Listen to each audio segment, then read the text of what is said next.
Good morning. Welcome everybody to our presentation of the first quarter 2021 results. I'm today here with our CFO, Clemens Wohlmuth. Good morning. Good morning, and we'll be going through the presentation with you this morning. So,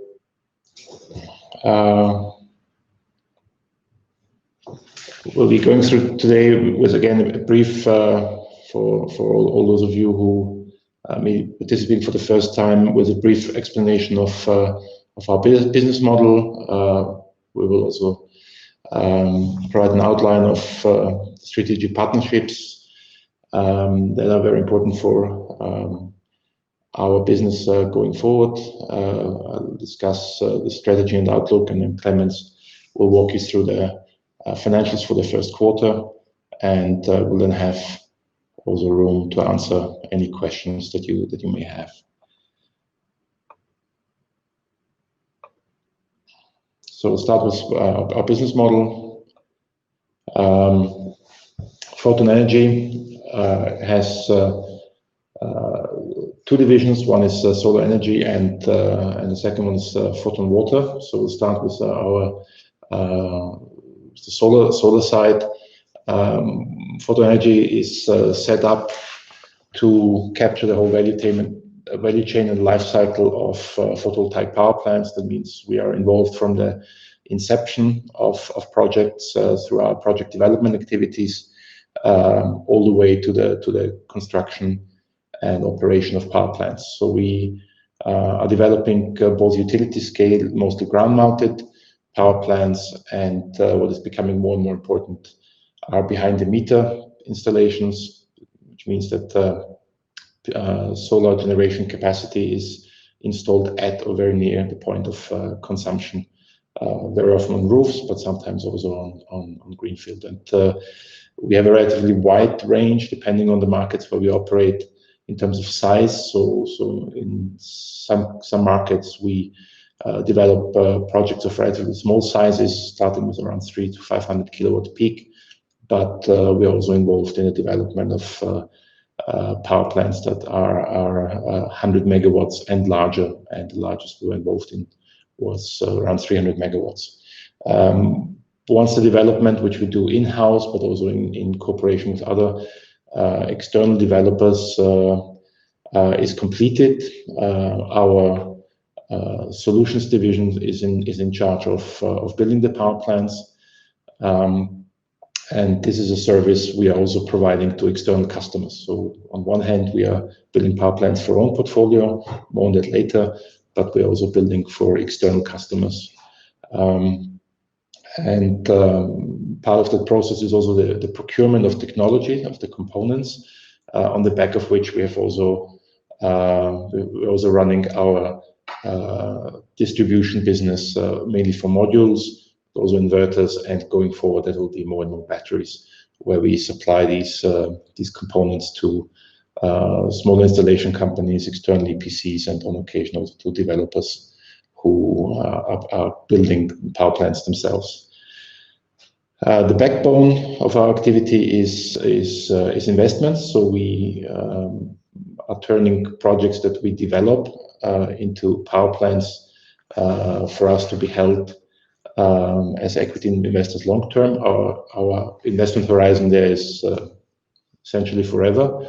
So one of the differences between us and some of our peers is that we keep those power plants for long-term ownership rather than selling them on to external buyers. And our goal is to expand our portfolio very dynamically over the next couple of years, as these power plants provide us with very stable and well predictable and recurring revenue streams.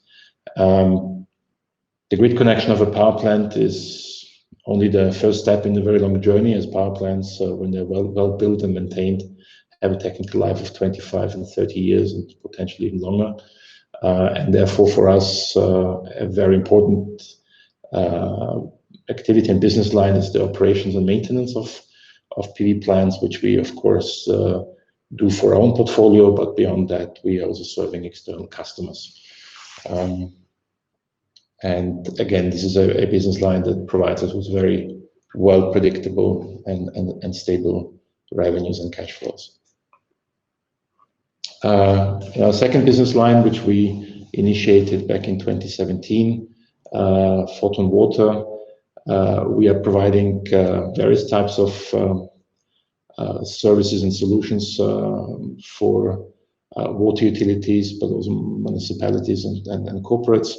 One area is water treatment, so it means the treatment of water, so it's drinkable. And going forward, we also, in cooperation with an external technology provider, will be getting into the wastewater treatment side of the equation. And another area where we're mainly working with water utilities is we're providing a suite of services related to wells and water resources, from drilling new wells, the rehabilitation after many years of use, and ultimately also the decommissioning of such wells. Furthermore, we are involved in water resource management, which mainly relates to surface waters, and there it's about improving the water quality, and these are either drinking water reservoirs or lakes that are used for recreational use.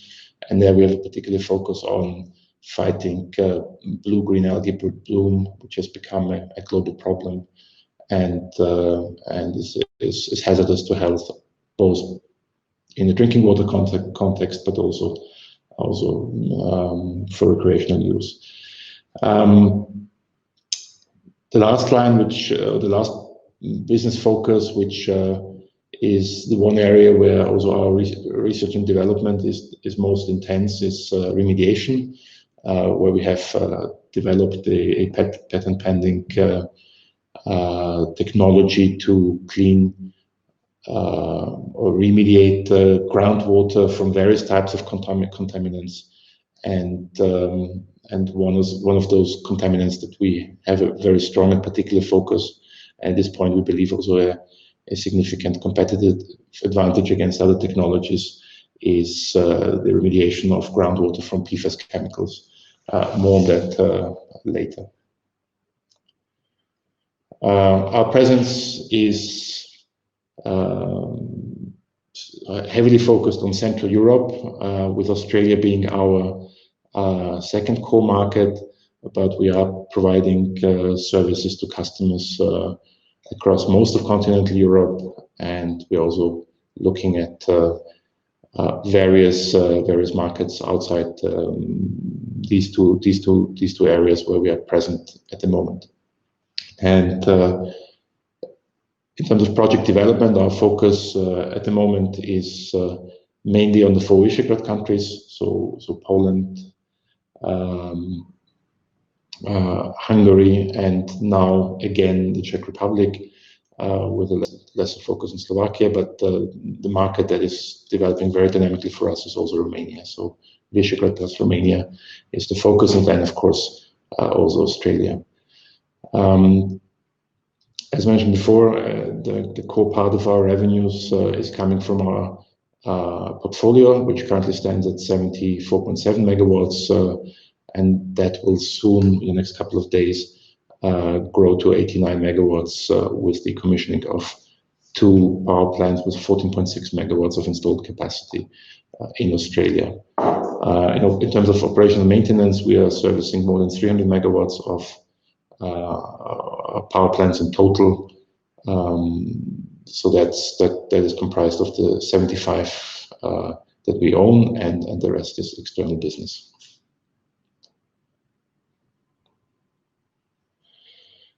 So a few words on some strategic partnerships that we have entered into, particularly over the last year. One of them is that we participated in a financing round of Lerta, which is a company based in Poznań, Poland, which has successfully developed a virtual power plant solution, and has also gained access to and is active in the capacity market in Poland, and is working on the electricity trading license in the Polish market. But at the same time, as part of our strategic cooperation, they're also working on obtaining trading licenses in Hungary and Romania, where we will be working. So in all three markets, we'll be working closely with LERTA for market access and balancing services for our power plants that we are intending to build in the next several years, and we're also jointly exploring the potential for storage projects, and at the same time we're also cooperating with LERTA on an integrated solution for behind-the-meter installations for corporate and public sector customers in Poland at the moment, but that will also extend into the other markets over time.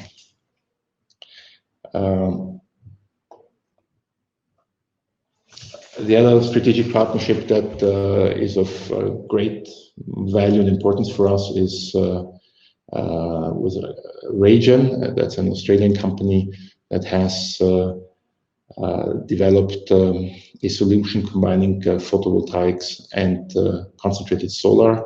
So the main new feature is that the sunlight that gets concentrated through an array of multiple mirrors gets used twice rather than only for its heat. So Raygen has developed a PV cell that can be placed in the focal point of the receiver, and which is about 700 degrees. It can withstand the high temperatures, which are about 700 degrees, and the concentrated sunlight is used for direct electricity production through those PV cells, but at the same time the heat gets captured as in traditional concentrated solar applications, and then that heat gets stored in a hyper-insulated water tank, whereas the electricity is used to cool water in a second hyper-insulated tank. So the water is kept, the hot water is kept just below the boiling point, and the chilled water is kept just above the freezing point. And then when electricity is needed, it is generated from the heat difference using so-called organic Rankine cycle engines. And the advantage of this setup is that, and the storage is that there are no chemicals used, there are no rare earths used, so the storage medium is water, and it is a solution that can store energy for extended periods of time, and therefore addresses one of the main issues with battery storage, which is that batteries today make sense if you need to shift the supply by about 4, in some cases maybe 6 hours. But with this technology, we can provide base load from solar energy, which is by definition an intermittent source of electricity. And this setup can work both as an island, means it can serve a remote site, like for example a mine, but it also works very well in a situation where it's connected to the grid. We invested originally in Raygen in April 2020, and recently participated in the follow-on capital increase, this time along with several other corporates, including the largest Australian utility, but also some investors from the oil and gas business. And we currently hold a 9% stake in the company, and as part of our cooperation, our role is to develop projects. So going forward, we will be developing in Australia only projects based on the Raygen technology, not using traditional photovoltaics anymore, and we'll be looking for project opportunities in other parts of the world where we have a sufficient level of direct solar irradiation on an annual basis. So following with our strategy and outlook,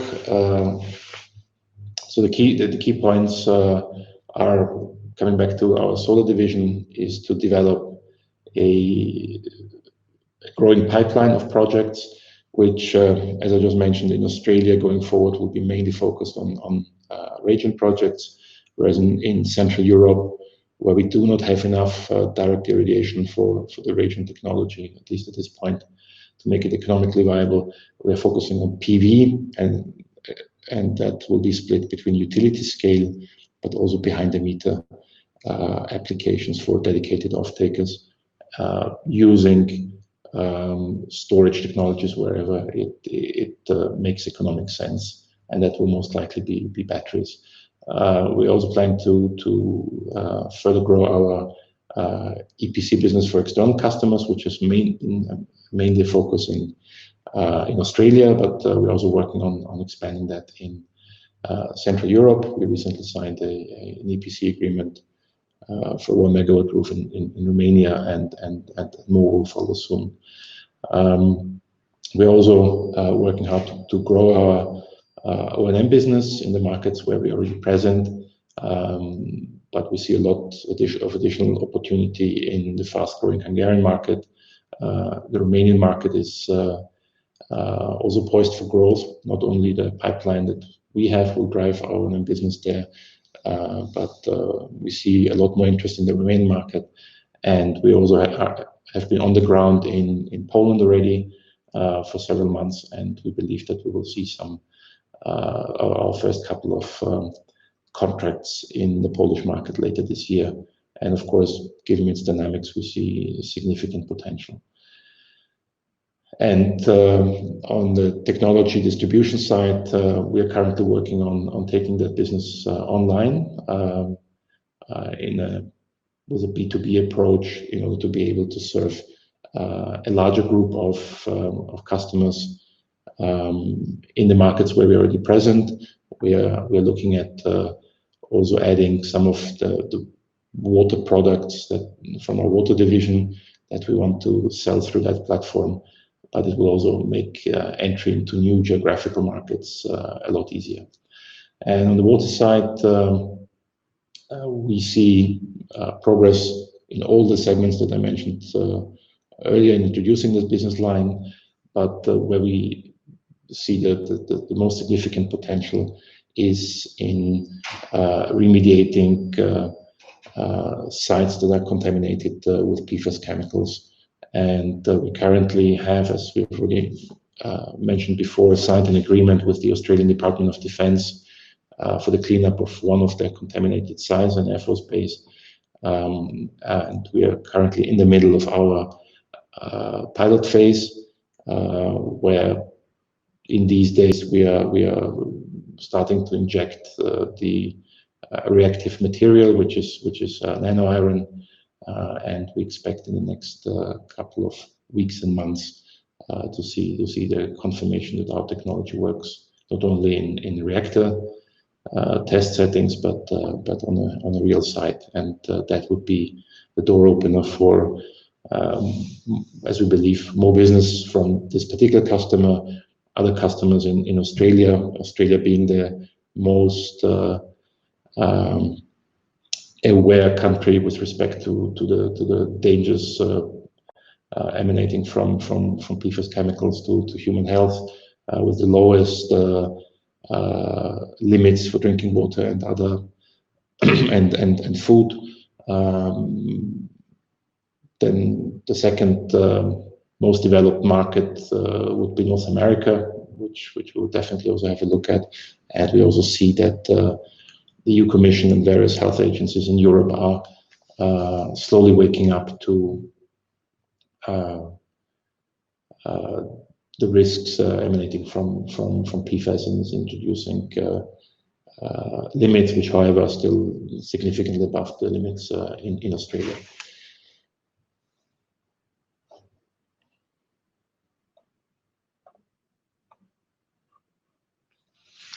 So a few words on our project development activities. Here I would like to point out that with our transition from the new connect segment and unregulated market on the Warsaw Stock Exchange, the Prague Stock Exchange, to the main markets on both exchanges, we are no longer required to publish monthly reports, but we continue publishing them, in particular to keep our investors informed about the performance of our portfolio, but just as importantly to provide a monthly update on the progress of our project development activities. So from the overview on this chart, you can see that our development efforts, which at this point are primarily in-house in Poland, we have made significant progress in the first quarter. So we currently have in our pipeline around 67 megawatts, and there's a lot of effort going into finding new sites through a dedicated team, and there's a team of land seekers. So we expect a significant number of projects to be added to this pipeline over the course of this year and beyond. What is important to say is that what we're talking about here is utility scale projects. It means connected to the grid, greenfield installations. The first of those projects will be ready to build only in 2022. At the same time, we're working hard to secure first projects for behind the meter in Poland still this year, but probably towards the end of the year. In Hungary, we have currently a pipeline of around 100 megawatts, which we are working through, and some of that we expect to be ready to build towards the end of this year. In Romania, you can see that we have had chart looks a little bit skewed. We have actually had dynamic growth. So what is correct is actually the 190 megawatts. So it is actually a doubling of our pipeline in the first quarter of this year. And also there we believe that number will keep growing until the end of this year. Some projects will become ready to build in the second half of this year, but again, the bulk of projects is for realization next year. In Australia, this drop in our pipeline is the result of a swap transaction that with which we concluded our cooperation with Canadian Solar in the first quarter. Just as a quick reminder, we teamed up with Canadian Solar back in 2018 on the joint development of 5 large-scale projects with a planned capacity of over 1 gigawatt. Of those 5 projects, we succeeded in developing 2 to the stage where we then exited our stakes in these projects to Canadian Solar for a capital gain that we booked in 2019. And of the 3 remaining projects, we agreed on a transaction that left us with a 65% stake in Merivale, which is a 160 megawatt project, which of the 3 was the most advanced. So it already has a construction permit. We're still working on the grid connection agreement. And what this number also includes is the 14.6 megawatts of projects, which are actually today already plans to be connected and commissioning connected in the next couple of days. At this point, we are still reviewing our options with respect to the Merivale project. Most likely, we'll be looking for a solution outside our group. And as I mentioned earlier, going forward, our project pipeline in Australia will consist of RayGen projects, and our team in Australia is working very hard on identifying potential sites, and we see significant opportunities there, but they're not yet reportable. But we also expect in the next couple of months the number for Australia to grow dynamically.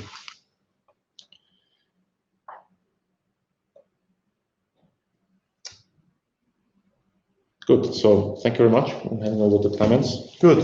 Thank you very much, George. Good morning also from my side again. I want to guide you quickly through our Q1 figures, give you an overview on that, and afterwards we will have time for some question and answers. So before I start with our figures, let me just summarize the recent highlights which are reflected in those figures from last quarter basically until today. So we have secured long-term financing in Hungary for our remaining 14.1 megawatts of power plants in the region of Pushpokladany, which we connected already last year. We could also draw down this amount. This was about 12.9 million, which you will then see in our cash flow. In Australia, as George mentioned already, we are in the progress of connecting the 2 power plants in Leighton, which we intended to do already within Q1. Unfortunately, here we have a little delay in the finalization and connection process, but in these days we are connecting it. So the effect of that in our revaluation will be visible only in Q2 figures then. So please stay tuned for next quarter on that. Just to emphasize here as well, these power plants will generate about 1.3 million euros annual revenues. So not for 2021 anymore because we missed the first quarter there, but for the remaining 9 months and then going forward, we can plan on those revenues as well. We have crossed the finish line on the Lord Howe project. I think we have mentioned that several times. A very interesting battery storage and solar project where we have 1.2 megawatt of solar combined with 3.2 megawatts of battery capacity. The system is up and running for quite some time now in the quarter and is performing very well. So we could reduce with the system about 2/3 of the diesel generating capacity of the island, so that we are contributing a lot to this UNESCO protected island there. On the other side, George mentioned this as well already, the transaction with Canadian Solar in Q1. So we're basically doing this asset swap where we could increase our share in Maryvale. That's also visible in the financial figures then, even though we expect the biggest benefit of this project development activities coming up in the following year when we will bring the project to the ready-to-build stage. Also, we are very happy that we could succeed in being accepted as a small generation aggregator in the Australian energy market with Photon Energy in Australia. So we are well prepared there to enter the energy trading market as well, and can not only for our own electricity generation, but also see opportunities for future growth in aggregation of production capacity on the market. Very important to mention what we have shortly introduced, which is also visible in the financials, is the participation in Regen resources in the company. We have participated on the second capital increase. However, the increase as such is happening in Q2 as well. This was in April. So this increase in shares is not visible yet in the Q1 figures. However, due to the significant increase of the share price, we could reevaluate our existing shares that we have invested into the company a year ago, and reflect this adjustment in the valuation of the company there as well. So in our other comprehensive income, you will see a contribution of that part in the total comprehensive income then of the company. Last but not least, and this is something which we are also very happy and proud that we started to do now, is that we published end of March our first sustainability report. So our business model as such is very much related on sustainability. However, we also want to clearly communicate and commit ourselves to a contribution to ESG as such, and therefore we will continue in improving ourselves in this respect, respectively also to set up regular reporting on sustainability. What does this mean for the figures? If you break down the initiatives to the major key performance indicators, we could increase electricity generation quite significantly compared to Q1 last year, and as a follow also to the previous year, as you can see here, almost 28.4% to 15 gigawatt hours. So we are very happy that even though this Q1 was generally from the weather conditions a very bad quarter, and Q1 last year was an extraordinary good quarter in terms of sunshine, we still have a much higher production due to the increase of our generation capacity of about 17 megawatts during the last 12 months. So we could overcompensate that, which you also will see then in the revenues. Our proprietary portfolio, unfortunately, in Q1 compared to the end of the year, stagnated. We grew last year by 23 megawatts, as we reported during the last quarter, to 74.7 megawatts. However, with the connection of the Leiden project, the 14.6 megawatts, which is happening now, which we have hoped for in Q1, we will be close to the 90 megawatts peak of generation capacity. The O&M business as well in Q1 was on the same level as in the end of last quarter. For the financials, that means even though let's start with the revenues from electricity generation, those as mentioned, we could increase the capacity, however, or the gigawatt hours produced, but the mix is also that there's more revenues coming from Hungary, where the feed-in tariff is lower than in the established markets in the Czech Republic and Slovakia, but still we could overcompensate that so that we have a slight growth by 0.5% compared to last year to almost 3 million in the first quarter. And here also I have to re-emphasize or mention that we are a very seasonal business, so the first quarter and the fourth quarter are traditionally very weak in the Northern Hemisphere compared to the second and the third quarter, where we will have much higher electricity generation. In Australia, it would be the other way around, but as mentioned, we miss the electricity generation from the Leiden projects, which we will see in Q2 then adding up there or coming to this as well. Other revenues, we are a little lower, or lower by a third, which sounds a lot if you look in the absolute figures from 2.4 million to 1.6 million. This is mainly that we have lower revenues on the solutions business in that segment in this period, which is last quarter in 2020, or in the first quarter in 2020 was still a very strong quarter before we got hit by the corona pandemic. This year in the first quarter we can see a little slowdown there. However, we are very optimistic that this will recover soon again in the upcoming quarters. The other areas, especially our O&M business, were in line with last year's figures, slightly growing. The same on our technology business, where we had quarter to quarter in comparison a stable business. So this means total revenue still a drop of 14% to 4.6 million compared to 5.3 million a year ago.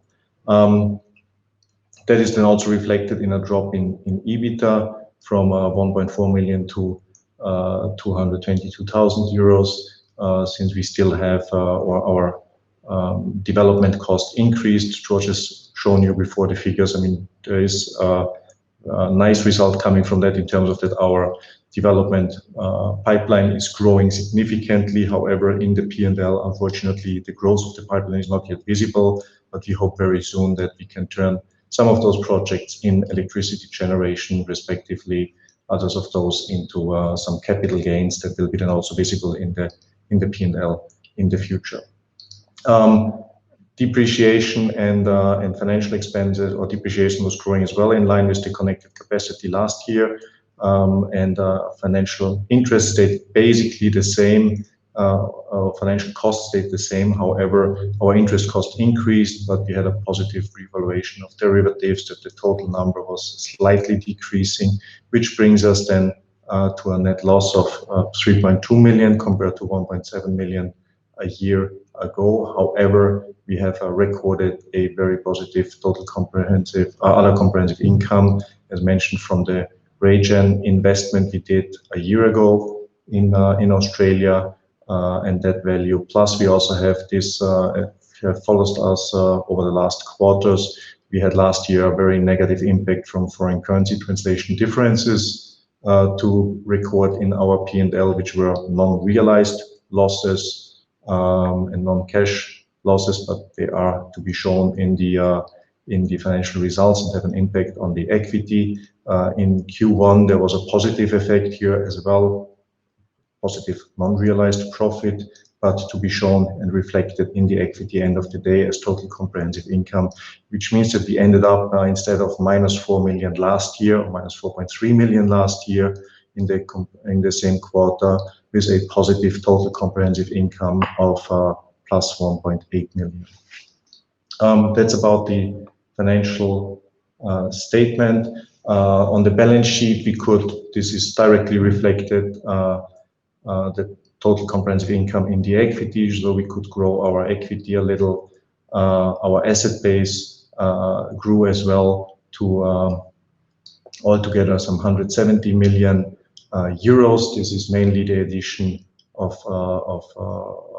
the work in Australia, which is not yet connected, but work in progress for the Photon project, and the additional investment in Regen, respectively the revaluation of the Regen investment.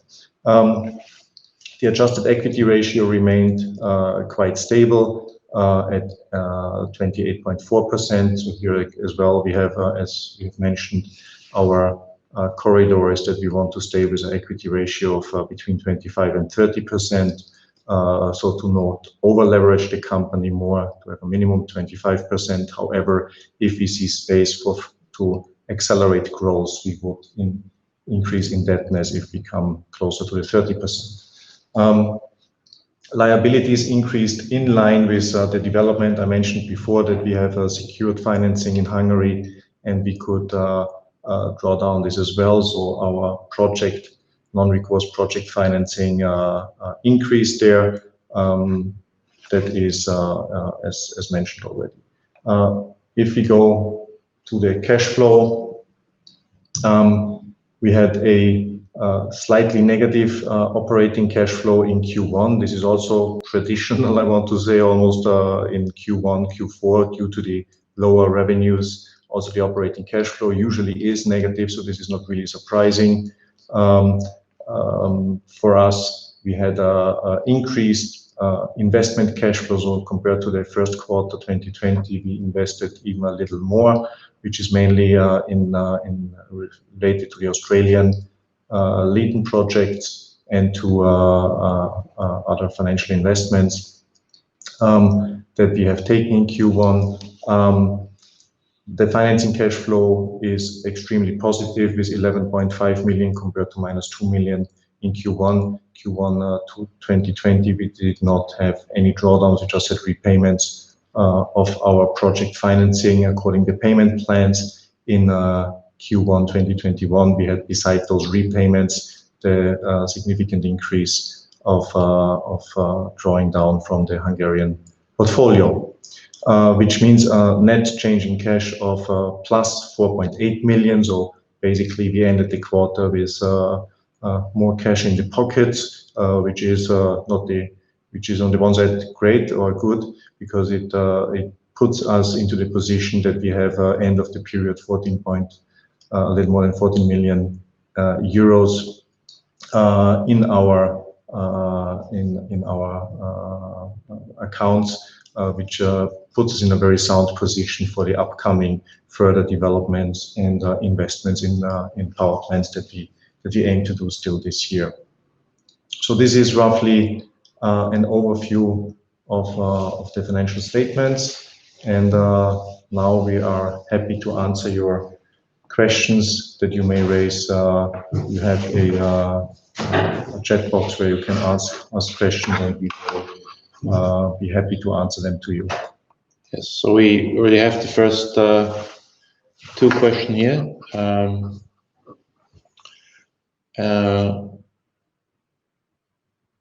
The first one being whether, or the first two ones being what our prognosis is for this year, and whether we're considering paying dividends in the next 2 to 3 years. So the answer to that is that we are not publishing forecasts at this point in time.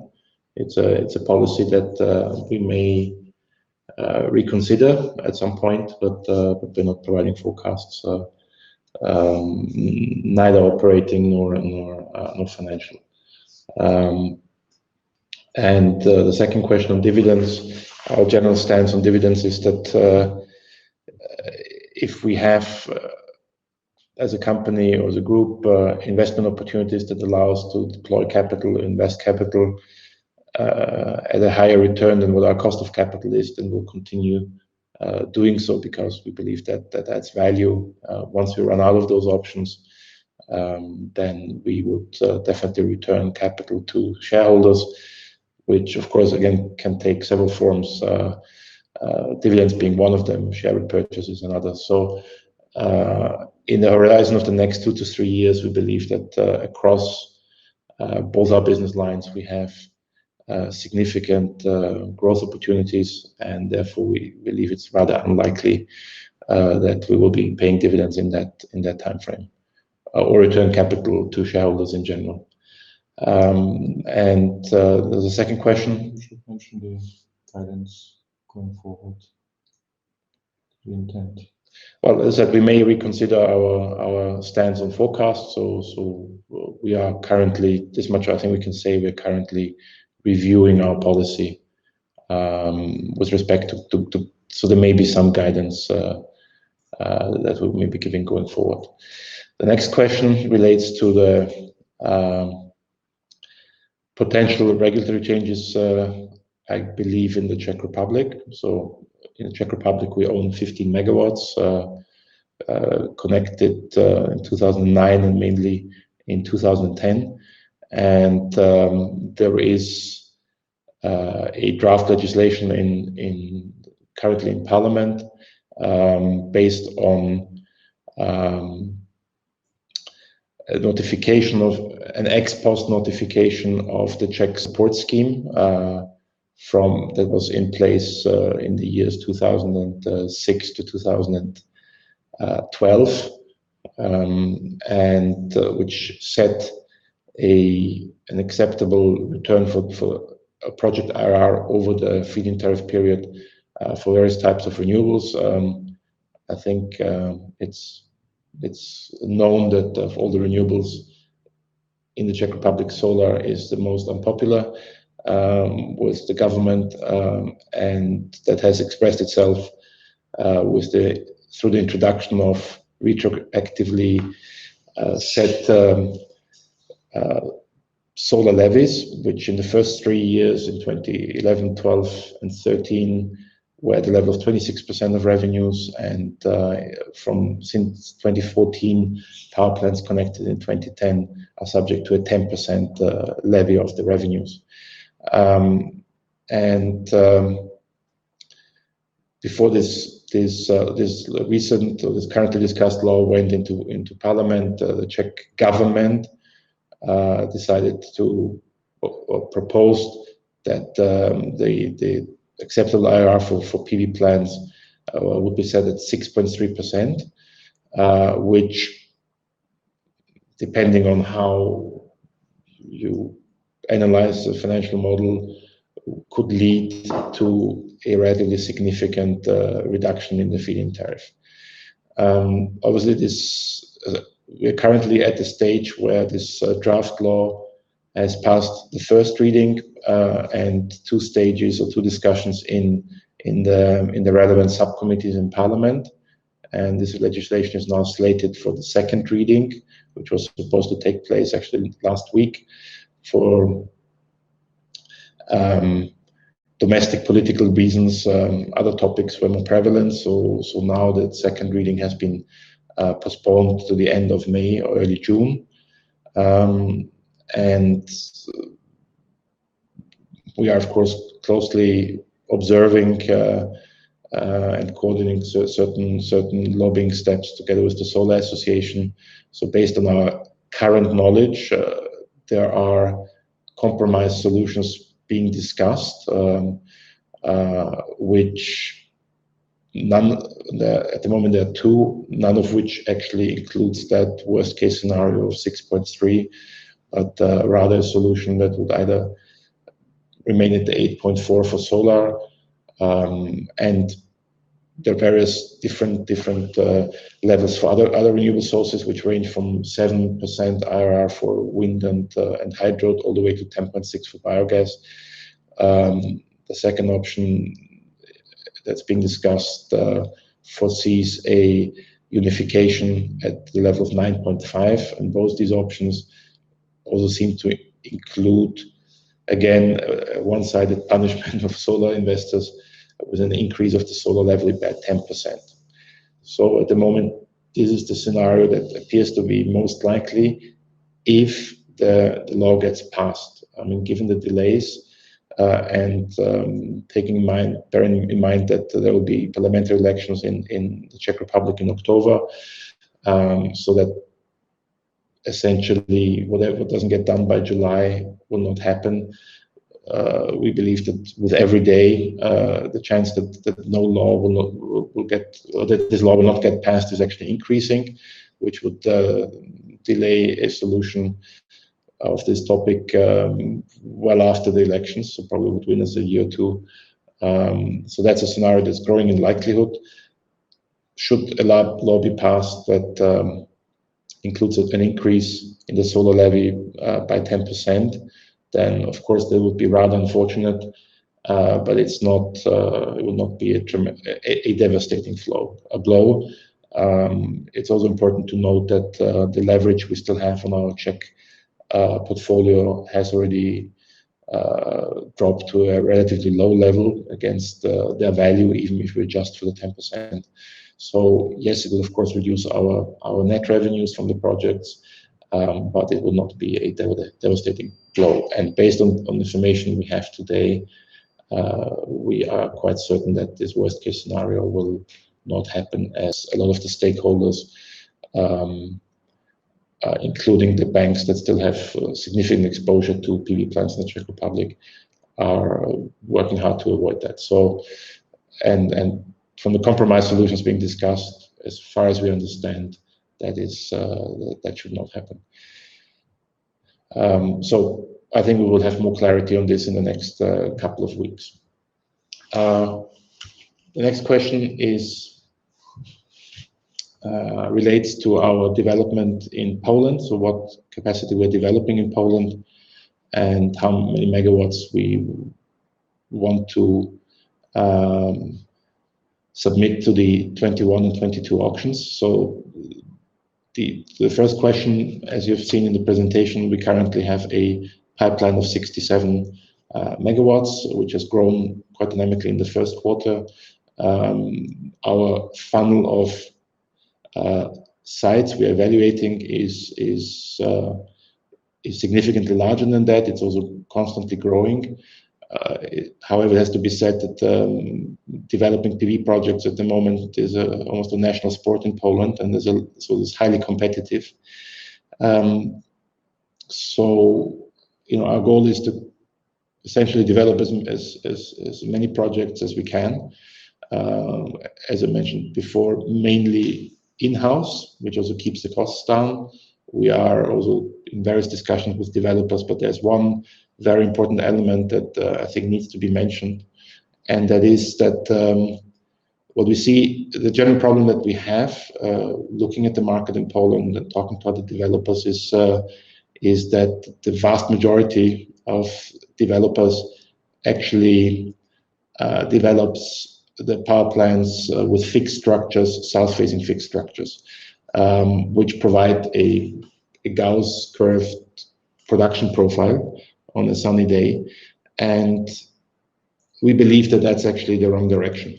So we are developing all our projects across all markets where we operate, and including Poland, on single-axis trackers. And we believe that in the next 6 to 9, maybe 12 months, there will be actually quite a bit of a reckoning in the Polish market, because the pricing structure, looking at the energy market price, we see that the premium pricing that has been prevalent in the Polish market for the last couple of years, that means that around midday prices are highest. Now, as more solar gets added to the energy mix, we see that premium has disappeared, because all the south-facing PV plants that are feeding into the grid already are supplying on sunny days during this period, so that premium is gone. And what we now see happening is the arrival of what is called the duck curve, which can be seen in Australia, but also in many of the Western European markets, where there's a lot more solar in the energy mix, very often in combination then with strong wind generation. You see that actually energy prices around midday are significantly lower, and that where the prices remain high is in the morning and the evening hours. So this is why we believe that it's of utmost importance to develop and build PV plants using single-axis trackers, which will start producing earlier and later in the morning and the evening, and also produce more significant volumes of electricity at these times of higher prices. So rather than a duck curve, it's a more flat curve during the day, with a lot more volume in the morning and the evening. So this is what we are focused on. We see pretty much all the developers developing south-facing. So this is why this avenue, working with external developers, which we have been and are using in some of the other markets, is for us a little bit difficult at the moment in Poland. And this is why we are now fully focusing on developing in-house, which, given the competitive nature of the market, is a bit it's faced with challenges, but we have a nice funnel, and we believe that we will be able to develop projects. I think what we will see with other developers is, once this duck curve and the fact that south-facing PV plants are not the right asset will become more common knowledge, that a lot of the developers in the market will have to go back and re-permit their projects for them to be viable assets in the future. So so much for the development side. With respect to the auctions, while we do not exclude participating in the auctions, for us the auctions are just an option, and it's I would call it Plan B or maybe Plan C. Looking at the current market prices across all markets in Central Europe, but in Poland in particular, we've seen a very strong recovery after the dip in energy prices a year ago during the first lockdown. Actually, today we are at higher levels than they were before that. And we see a lot of fundamentals in place for energy prices to keep growing, both in real and nominal terms. And of course, in Poland in particular, one of the drivers is the increase in the price of CO2 certificates, which keep hitting all-time highs almost on a daily basis, so now around 50 euros. Some forecasts are talking about a further significant increase from that level. We see a forward price in Poland for next year during peak time, which is the relevant time slot for PV plants, at around 350 zlotys. So if we compare that to the results of the last auction, where in the category up to 1 megawatt, I think the highest price was around 248 zlotys, or even the larger scale projects, where some of the winning bids were even considerably below 200 zlotys, and I think the highest bid was between 210 and 220.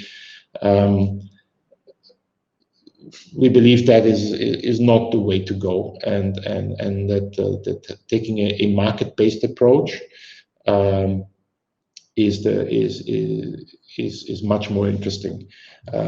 Just as a reminder, the 14.6 megawatts that we are currently connecting in Australia have been financed and will be operated on a fully merchant basis. That means there's no, well, we're getting green certificates, but we have signed no power purchase agreement for the electricity and neither for the green certificates. So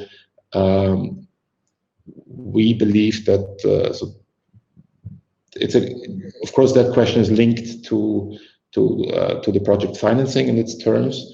So our plan is to develop and build power plants either on a merchant basis or using power purchase agreements more as a revenue management tool. But what we would like to avoid is actually having to enter into long-term offtake agreements with an energy trader or a corporate offtaker for extended periods of times, because we believe that there's several factors that will lead to energy price increases in the next 5 to 10 years. One of them being the CO2 certificates, so that's a regulatory.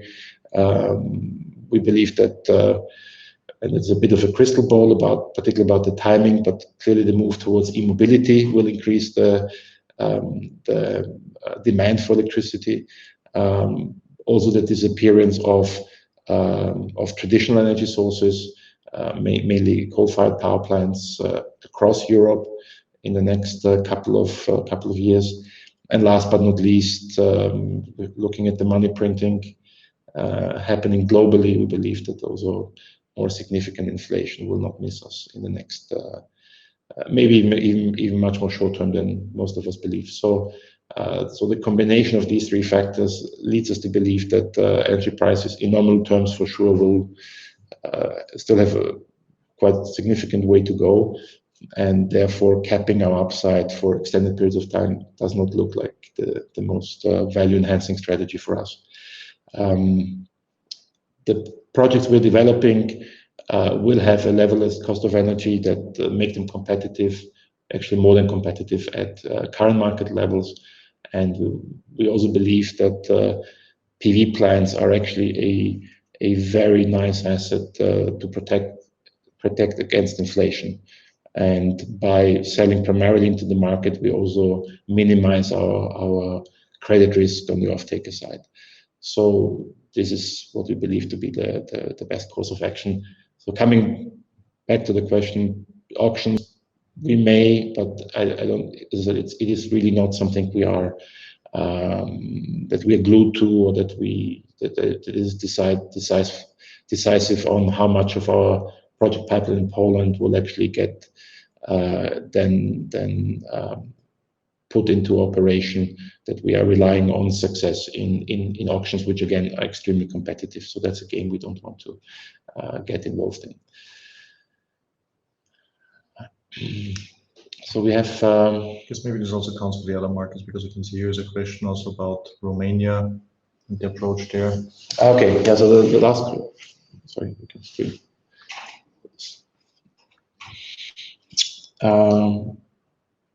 Yeah, so the last question relates to offtake contracting Poland versus Romania. So at the moment, of all the markets where we operate, there are auctions in place for solar capacity in Poland and in Hungary. As I said, it's an option, definitely not a pillar of our strategy. And our goal, whatever we do, will be linked to the market price. Even if we sign a power purchase agreement, the base is always the market price at that point in time. But we are relatively comfortable taking market risk, or at least to a certain degree. So as I said, we will most likely use instruments to manage our revenues. That can be shorter term PPAs, that can be PPAs for a certain fraction of a share of our production. As markets develop, I mean, looking at Australia, it has a very developed energy market, including various derivative instruments that can be used. So of course, that will be part of the equation. But we believe it makes sense to keep fundamental exposure to the energy market and energy market price. Question about Bulgaria and Balkan countries. So would we consider? The short answer is yes, and I think so much I can say. We are looking at certain opportunities in Bulgaria, but also one of the Balkan countries. But it's not at a stage where it will be reportable. So we are aware that there are opportunities. We're not afraid of them. At the same time, of course, we don't want to spread ourselves too thinly. And we believe in significant growth opportunities in the markets where we operate. And I think one aspect I would like to also point out, which was not part of the, which was not mentioned in our presentation, the Czech market, which has been essentially dead for the last 10 years, is now seeing a revival, and that's based on the introduction of the so-called modernization fund, which is fueled by the revenue from the sale of CO2 certificates that the Czech government has obtained, and that will be used to provide investment subsidies to PV projects. And here it will be both utility scale and also behind the meter applications. So the first requests into this fund will be submitted in July. So now the market is very excited about this, and we see that and we expect that this will kickstart the market. So we are also trying to develop projects. However, it has been a little bit of a cold start in the last couple of months, because it was not our focus, as we're focusing on our other markets. But the Czech market will become again attractive for us, and of course we'll try to participate at all levels. That means we'll be in some cases supplying the technology, in some cases we may act as an EPC, and in other cases we will try to develop and build plants that we keep in our portfolio. And all of the above will hopefully also drive our O&M business. And at the end of the day, we are the largest O&M provider in the Czech Republic for PV plants. So that will be a very nice impetus to grow the pie. And of course, we are planning to participate in that growth. And which leads us to the next question. I think we're pretty much. We're just talking about the question. The question is about tracker and bifacial solutions. So,